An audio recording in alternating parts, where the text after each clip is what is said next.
नमस्कार। आज इस वीडियो के जरिए कोलकाता रेप और हत्या मामले में दो मुख्य किरदारों की बात होगी। संजय रॉय, जो कि रेप और हत्या का मुख्य आरोपी है और इस वक्त सीबीआई की हिरासत में है, और संदीप घोष, जो कि आईजी कर अस्पताल का प्रिंसिपल था और उससे भी सीबीआई पूछताछ कर रही है। इन दोनों के ही पॉलीग्राफ टेस्ट होने हैं। आज इस वीडियो में आपको बताऊंगी कि पॉलीग्राफ टेस्ट क्या होता है और इस टेस्ट के जरिए संजय और संदीप के कौन से राज सामने आ सकते हैं। यह भी बताऊंगी कि जो साइकोलॉजिकल टेस्ट सीबीआई ने संजय रॉय पर किया, उसमें क्या हैरान करने वाला खुलासा हुआ है। इस टेस्ट में संजय रॉय की एक ऐसी प्रोफाइल बनी जिसे सीबीआई की टीम, सीबीआई के अधिकारी देखकर सकते में है। वो इस बात पर यकीन नहीं कर पा रहे हैं कि जिस व्यक्ति से वो अभी तक पूछताछ कर रहे हैं, वो असल में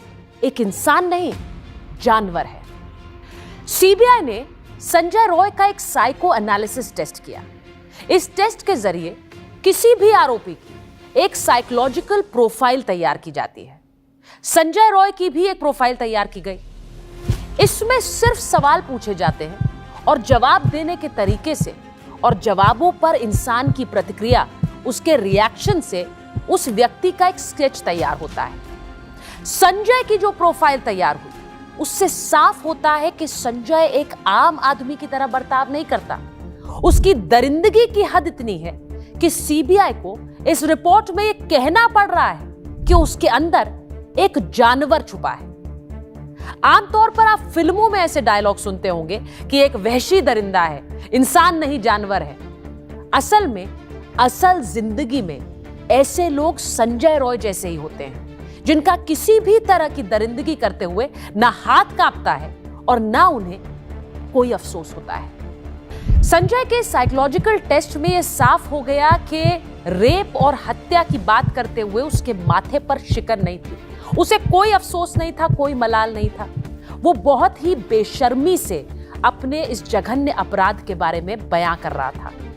संजय का यह प्रोफाइल यह भी बताता है कि वो एक सेक्स एडिक्ट है और इसीलिए उसे इन सब के बारे में बात करते हुए ऐसा लग रहा था जैसे वो आम बात कर रहा हो। इसीलिए उसका यह प्रोफाइल साफ तौर पर एक जानवर वाला प्रोफाइल बनकर उभरता है। संजय के साइकोलॉजिकल टेस्ट से सीबीआई को बहुत मदद नहीं मिली, क्योंकि इससे क्राइम के दिन और क्राइम की रात के बारे में बहुत ज्यादा जानकारियां नहीं सामने आ पाई। इसीलिए अब संजय का पॉलीग्राफ टेस्ट भी होगा। पॉलीग्राफ टेस्ट तो संदीप घोष का भी होना है। उससे क्या जानकारियां मिल पाएंगी वो आपको बताऊं, उससे पहले बताती हूं कि पॉलीग्राफ टेस्ट होता क्या है। किसी भी व्यक्ति को एक मशीन से जोड़ा जाता है। उसकी टेस्टिंग के दौरान उससे सवाल पूछे जाते हैं। अब जो मशीन शारीरिक प्रतिक्रियाओं को मापती है, वो हार्ट रेट, ब्लड प्रेशर को मापती है। मशीन से सांस लेने की दर भी मापी जाती है।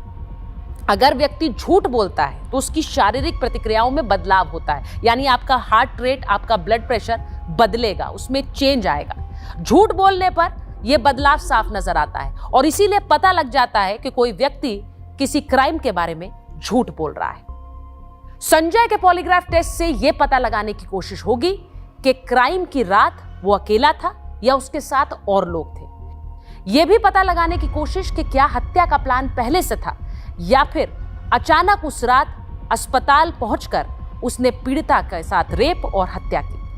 संजय के इस क्राइम के बारे में और किस किस को पता है और संजय ने सबसे पहले इस क्राइम के बारे में, इस हत्या के बारे में किसे बताया, ये सारे सवाल संजय से पूछे जाएंगे। वहीं दूसरी तरफ अस्पताल के एक्स प्रिंसिपल संदीप घोष से यह पता लगाने की कोशिश होगी कि इस क्राइम पर उसने पर्दा क्यों डाला। क्या वो इस हत्या और रेप के बारे में शुरू से जानता था और क्या संजय उसे इस क्राइम को लेकर ब्लैकमेल तो नहीं कर रहा था।